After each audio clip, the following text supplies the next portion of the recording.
Bien bonjour et bienvenue dans une autre revue très spéciale. Et aujourd'hui, nous aurons Gale the Airfighter. C'est tout. Il n'y a pas, y a pas rien d'autre. Mais ça vient de la compagnie APC. Donc APC qui font souvent des remoulages et améliorations sur des figurines de la série Transformer Primes. Donc ici, on a Dreadwing. On a aussi Skyquake. On a aussi Dreadwing qui est un repaint. Donc c'est le même, mais ils ont eu des améliorations, des add-ons et des modifications et ont été un petit peu grossi comparé les originaux. Donc voilà, on a la boîte ici, rien de super spécial, pas de marque nulle part, c'est juste Gale the Airfighter, that's it. Et on a les instructions ici, sur le QR code, mais on va passer là-dessus tantôt. Donc on cesse de perdre du temps avec la boîte, on ouvre ici, voilà. Donc on a notre figurine, on jette la boîte. On a tout d'abord les accessoires.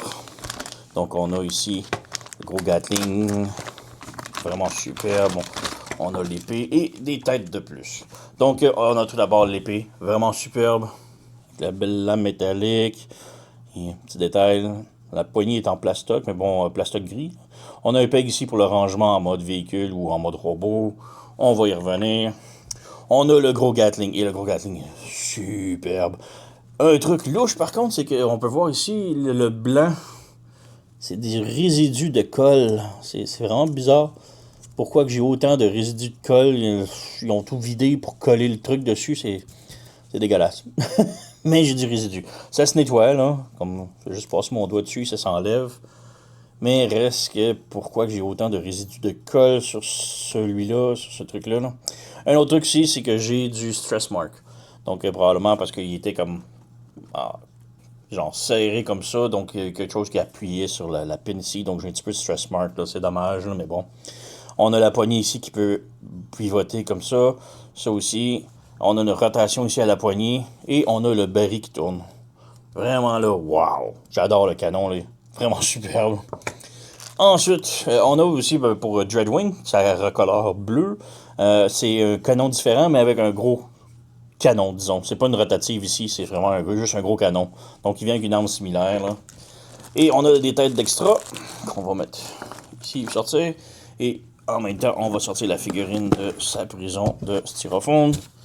Voilà, en sortant de sa boîte, il faut juste ajuster le backpack ici, comme ça. Les épaulettes et les bras. Donc voilà, on a notre Skyquake. Et on a, comme je dis, des têtes surplus. Donc on a une tête qui est plus fâchée. Une tête avec un petit sourire dans le coin. Et on a la tête plus stoïque, normale. Donc j'aime bien le petit grin. Donc pour l'enlever, c'est juste simple, c'est un ball joint. Étrangement, lui, son ball joint, il est plastoc vert, tandis que les autres, c'est du plastoc translucide. Donc, étrangement. Mais bon, on peut brancher, voilà. Donc on a la tête ici remplacée. Et la figurine elle-même, elle est vraiment superbe, là. Comme je dis, il est un petit peu plus gros que l'original. J'ai pas l'original. Je voulais me le procurer quand il est sorti dans le temps, mais il était extrêmement difficile à trouver. J'ai pas été capable de mettre la main dessus. Donc voilà, je le prends maintenant. Et ouais, l'original arrivait à peu près aux épaules. Donc peut-être un petit 5-10% plus gros, là. Vraiment pas beaucoup. Et comme différence également, on a les mains ici. En mode transformation, on peut serrer les mains. L'original, on pouvait pas. Et en arrière ici, les jambes, on a ces panneaux-là qui cachent le vide. Donc originalement, il n'y avait pas de panneau. C'était juste un gros trou pour la transformation. Le pied va ici, mais là, on a ça pour cacher le trou, la transformation. Et également pour les petites ailes ici. L'original, il fallait laisser les petites ailes comme ça sur le pied. Mais là, on lève ici et ça se branche comme ça. Donc vraiment très cool. Hein. Donc voilà. Vraiment superbe. Personnellement, moi, bon, le backpack ici, j'aime mieux les ailes relevées comme ça. Je trouve que ça fait plus beau. Donc voilà, ça fait un peu plus badass. Mais bon, c'est mon jouet, je fais ça comme que je veux. Là. Côté articulation, la tête est sur un ball joint, donc peut tilter gauche et droite, rotation sans problème, haut et bas. Les épaulettes peuvent bouger. Les bras ici, bon, c'est mon seul problème avec cette figurine-là. Là. Les bras, il faut les mettre haut comme ça. Mais à cause qu'ils sont hauts comme ça, ils peuvent pas aller plus bas que ça. Donc il y a quand même un syndrome gorille un peu là. Si on veut que le bras soit plus proche du corps, on rabaisse ça ici. Et là, ça fait bizarre parce qu'on peut voir que la connexion, les épaules sont rendues très basses. Donc, quand on met ça même, les épaulettes cachent un peu, ce qui est quand même bien. Mais là, il y a le syndrome du gorille. Donc, les bras ne peuvent pas aller plus bas. Dommage. Mais bon, on a ball joint à l'épaule, rotation au biceps, coude 90 degrés, la main sur un ball joint, donc pivoté, et les doigts sont articulés. Une autre différence, j'ai oublié de mentionner, mais les doigts sont articulés. On n'a rien à la taille, les jambes peuvent aller de l'avant, de l'arrière sans problème. Petite rotation en haut de la cuisse, le genou un petit peu moins de 90 degrés. Les orteils peuvent aller vers le haut, beaucoup, vers le bas. Si on ouvre le panneau ici, ça va beaucoup plus vers le bas. Voilà. Et on ferme ça ici. Et l'orteil ici, puis pivoter. C'est pas un gros toe tilt, là, mais c'est là. Et on a le petit tilt ici. Mais c'est pour la transformation également, là. Donc voilà. Quand même très bien, là, il se nettoie vraiment superbe, là. Côté arme, ben, son épée, on peut lui mettre dans ses mains, évidemment, mais on peut aussi lui mettre dans le backpack. Le problème, c'est qu'avec ma disposition des ailes, il faut remettre les ailes vers le bas. Sinon, on ne peut pas y accéder. Même si on lève ça ici par-dessus, ça a assez de clearance pour brancher l'épée. Comme ça. Donc, un petit peu mieux. Voilà. Et évidemment, son canon, il peut le tenir. Donc, on peut juste l'insérer dans sa main. Voilà. On n'a même pas besoin de fermer les doigts, mais ça tient très serré, là, déjà. Et on vient ici pour brancher ça. Voilà. Donc, on a sa gros Gatling. Donc, on peut faire une petite comparaison rapidos. Donc, voici une petite comparatif rapide avec d'autres figurines de la série APC. Donc, on a RC RPC, on a le Megatron, Soundwave et Air Arachnid. Donc, on peut voir qu'ils sont quand même toutes bien de la bonne taille, de la bonne ligne. Et juste pour le plaisir ici, on a un autre petit comparatif avec de quoi de plus récent. Donc, on a le Studio Series 86 Soundwave qui est Skyquake est peut-être une demi-tête plus grand que le Studio Series Soundwave. Là. Donc, ouais. Alors, on peut peut-être maintenant passer à la transformation. Donc, pour la transformation, c'est très simple. Tout d'abord, on va commencer par les bras, les mains ici. On ouvre le panneau ici. On s'assure que les doigts sont fermés. On pivote la main à l'intérieur. Et c'est très difficile de la ressortir. Donc, il vous faut un outil, la sortir ou des ongles très forts, là. Mais ouais, j'ai toujours besoin d'un outil pour le sortir, là. Donc, on ouvre ça ici. On s'assure que les doigts sont fermés. On pivote la main à l'intérieur. On referme, voilà, comme ça. On rabaisse les bras ici, comme ça. On revient ici en arrière, les jambes, on déplie, on décroche les petites ailes ici, on pivote ici comme ça, et on met couché comme ça. On pivote ça, on met couché comme ça. On ouvre le panneau ici, comme ça, et ça fait quand même très mal à s'insérer ça dans le pouce, là, dans l'ongle.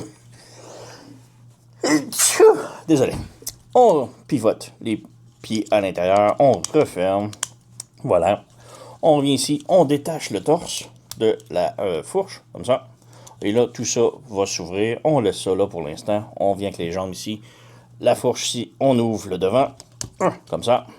En ouvrant ça, les jambes pivotent comme ça ici. En les pivotant, on met les cuisses à peu près 45 degrés, comme ça, et on rabaisse les pieds droits. Donc, on s'assure que ça reste pivoté, et on met ça à peu près comme ça. Ça va faire. On revient ici pour les bras. On pivote les bras, ils sont comme sur un point comme ça. On pivote ça ici, mais on s'assure que le point, le coude, l'épaule, je veux dire, soit vers l'extérieur. Le ball joint, le trou ici, soit vers l'extérieur. Et on ramène à l'intérieur. On s'assure que le bras ici, les pics, soient vers le dessous. Donc, on pivote ici, on pivote là, on ramène à l'intérieur, comme ça. Et là, on peut voir, on va essayer de le faire montrer, là, mais il y a un petit peg entre les bras. Donc, on s'assure que les bras sont branchés ensemble. Quand ils sont branchés ensemble, on pivote ça ici. On s'assure que les bras soient poussés vers l'intérieur le plus possible. Comme ça. Donc, on a ça ici. On prend le backpack qui est ici. On le pivote vers l'arrière. On va pivoter les ailes vers l'avant. Un petit peu difficile parce que tout s'accroche. Donc, on fait juste les remettre un petit peu vers l'avant. Et là, ayant le backpack ici en arrière, on peut voir qu'il y a comme des pegs juste ici. On s'assure que les pegs soient vraiment bien branchés comme ça au backpack. Maintenant, en dessous des bras ici, on a des petits pegs qui vont se brancher au backpack qu'on vient de brancher. De 1. et de 2. Donc, on a ça ici, tout est beau. On ramène les ailes un petit peu vers l'arrière pour faire un petit peu de ménage. On ramène ça ici. La tête ici, on la débranche comme ça. On lève, pivote le cou et on réinsère à l'intérieur comme ça. On lève ici. Le petit panneau ici, cette strut-là, on appuie dessus. Il faut que ça soit droit à l'externe comme ça et avec ce truc-là ici. On ouvre ça ici, les épaules. On revient en dessous. On lève le nez. Et là, on a les sliders ici que l'on glisse vers l'intérieur. Comme ça. Et comme ça. Et on vient les brancher ensemble. Très solide. Ensuite, on a les épaules. On vient les descendre vers l'extérieur, vers l'intérieur ici, comme ça. Et on vient appuyer sur le côté ici. Ça se branche juste là. Donc, on fait juste glisser ça comme ça. On ramène et on branche. Et voilà, on a ça de fait. Donc, ça fait un petit peu girl walk un peu, là, mais bon. Donc voilà. On prend les jambes maintenant. Les deux, on a deux gros pegs ici sur les hanches. On les met bien droites et on lève ça ici. Et en dessous, c'est difficile à voir, là, mais on a un trou que la hanche va se brancher à l'intérieur. Comme ça. Oups, lui, il a passé à côté. Et voilà. Et on appuie. Et c'est hyper solide. Ça reste branché à l'intérieur. Ça, on s'assure que c'est bas. Et ici, les jambes, on a un peg qui va s'insérer juste en arrière ici. Donc, on fait juste ramener ça ici et ça se branche juste là. Et le petit aileron ici, ça se branche sur le backpack. Donc, on vient ici, on a le peg juste ici avec un peg, le trou. Oups, je ne veux pas fermer l'aile tout de suite, je veux juste fermer la jambe. Voilà, comme ça. Et le petit aileron ici qui se branche dans le backpack. Voilà, c'est inséré quasiment automatique. Il nous reste que les ailes à ramener vers l'avant ici. Vers l'avant ici. On met l'aile de gauche en premier ici parce qu'elle a un peg ici comme ça. Et là, on peut voir un tout petit tab juste ici. On appuie bien fort dessus et ça s'insère en dessous du peg ici. Donc, on fait la même chose ici. Et voilà. Tout est branché. Et il nous reste que ces petits ailerons-là à refermer, refermer. Et voilà, on a notre jet complètement transformé. Donc, il y a quelques petites différences, mais je trouve que ça va super bien. Tout est smooth, c'est parfait, aucun problème. Donc, ça a été un petit peu accroché, mais voilà. On a les petits orteils ici qu'on ouvre ici, puis ça fait des roues. Et on a un petit train d'atterrissage juste ici. Voilà. Donc, bon, ça roule pas énormément, là, mais bon, c'est un jet. Donc, quand même très cool, très solide. On a des pegs ici et sur le dessus, si on veut brancher, mettons, le Gatling Gun sur le dessus. C'est horrible, mais bon, ça peut se faire. Personnellement, je préfère le mettre en dessous ici. Bon, c'est énorme, là, un gros Gatling pour le jet, mais bon, puis l'épée de l'autre côté ici, juste pour le plaisir. Mais bon, je suis pas un fan de mettre des armes sur mes véhicules, là. Donc voilà. Quand même très cool. J'adore la transformation, elle est bien faite, c'est simple, tout est hyper solide.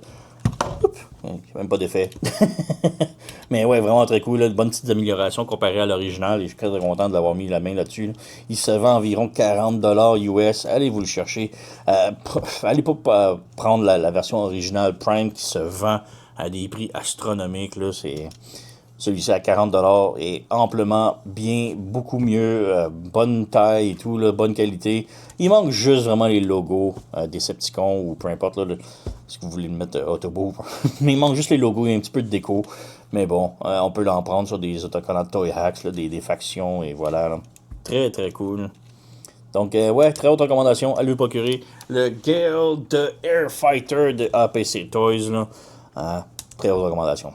Sur ce, vous connaissez la chanson, likez, subscribez, laissez un commentaire, blablabla. Moi, je vous remercie d'avoir écouté et on se revoit à la prochaine.